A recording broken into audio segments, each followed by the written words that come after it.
আজকের ভিডিওটা আমার ছোট্ট বন্ধুদের জন্য, যারা এখন সবে সবে স্বরবর্ণ ব্যঞ্জনবর্ণ লিখতে শিখেছ তাদের জন্য।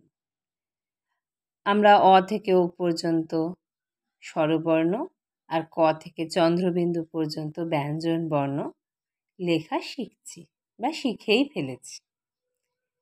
তাদের একটু একটু করে স্বরবর্ণের সঙ্গে যে কার চিহ্ন থাকে সেটা শিখে রাখলে ভালো হয়, কারণ আমরা যখন পরবর্তীকালে বানান শিখব তখন এই কার চিহ্নগুলো খুব কাজে দেয়। তাই তোমরা স্বরবর্ণ লেখার পাশে পাশে তাদের কার চিহ্নগুলোও লেখা শিখে রাখো, তোমাদের পরে সুবিধা হবে। এবার দেখি অস্বরবর্ণের জন্য কোনো কার থাকে না, এটা খুবই সোজা, কোনো কার থাকে না। আস্বরবর্ণের জন্য এই চিহ্নটাকে আমরা ইউজ করি। যখন বানান লিখবে এগুলো আমাদের লাগবে, তোমরা এখন মনে রেখে দেবে। এই চিহ্নটা আ কার, মানে কার, আয়ের আস্বরবর্ণের জন্য কার চিহ্ন। আমরা এইভাবে লিখব এটাকে।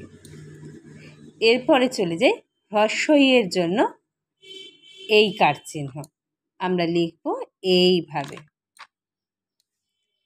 দীর্ঘইয়ের জন্য এই কার চিহ্ন, আমরা লিখব এইভাবে। হ্রস্ব উয়ের জন্য এই কার চিহ্ন, এইভাবে লিখব। দীর্ঘ উয়ের জন্য এই কার চিহ্ন, আমরা এইভাবে লিখব। রিয়ের জন্য এই কার চিহ্ন, এইভাবে লিখব। এর জন্য এই রকম কার চিহ্ন, এইভাবে লিখব। ওই এর জন্য এই কার চিহ্ন, আমরা এইভাবে লিখব। ও এর জন্য এই কার চিহ্ন, আমরা এইভাবে লিখব। ও এর জন্য এই কার চিহ্ন, আমরা এইভাবে লিখব।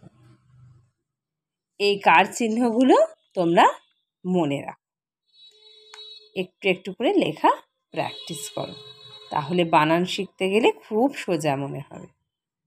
আজ এইটুকুই।